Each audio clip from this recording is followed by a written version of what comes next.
যাচ্ছে। কিন্তু দুঃখের বিষয় 140 বছর পর হলেও শ্রমিকদের সেই অধিকার এখনো প্রতিষ্ঠা লাভ করে নাই। আমরা বলতে চাই মানব রচিত আইনের দ্বারা আর এই ভ্রান্ত দুর্নীতিগ্রস্ত নেতৃত্বের দ্বারা শ্রমিকের ভাগ্যের পরিবর্তন হবে না।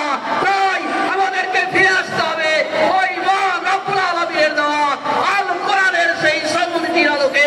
এই দেশে শ্রমিক আন্দোলন প্রতিষ্ঠা করতে হবে, এদেশের সৎ নেতৃত্ব কায়েম করতে হবে, তাহলে পরে এই শ্রমজীবী মানুষের ভাগ্যের পরিবর্তন হবে। বাংলাদেশ শ্রমিক কল্যাণ ফেডারেশন আপনাদেরকে সেই আহ্বান জানাচ্ছে, আসুন আমরা সংঘবদ্ধভাবে সেই ইসলামী শ্রমজীবী প্রতিষ্ঠা আন্দোলনের শরীক হই। আল্লাহ আমাদের তৌফিক দান করুন। আমা তৌফিক ইল্লা বিল্লাহ। আসসালামু আলাইকুম ওয়া রাহমাতুল্লাহি ওয়া বারাকাতুহু।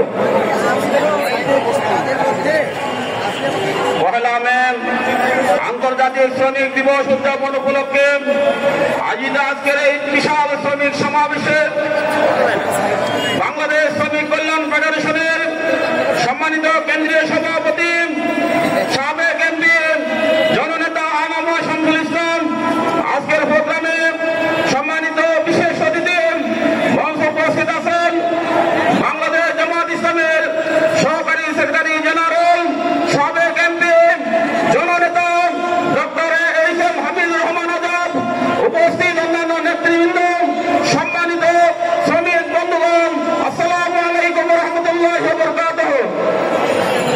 সম্মানিত উপস্থিতি, আপনারা জানেন বিগত 15 বছর ধরে